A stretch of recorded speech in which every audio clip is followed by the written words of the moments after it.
Vieną nykštuką iš manęs atėmė, nu tai pradėsim su kitu.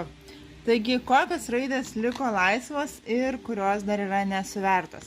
Nes, kaip ir sakiau, gali būti suvertos arba ant aukso spalvos, arba su sidabro spalva. Tačiau galėsite išsirinkti patys ir tada jau padarysim taip, kaip jūs norėsit. Taigi, S raidė. Tuomet gali būti G raidė. Štai tokia. Tuomet H raidė. Matote, tokia gražuolė su karoliukais.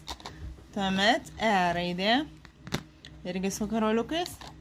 Tuomet J raidė. Tuomet G.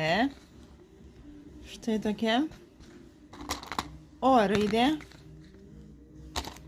U raidė labai graži. Štai tokia juoda su žaliais karoliukais ir blizgučiais. Tuomet A raidė tokia įdomesnė. Čia labai įdomiai gavosi tokia. Tuomet I raidė. Tada F raidė. Ir dar liko dvi, tai yra P. Ir dar viena O.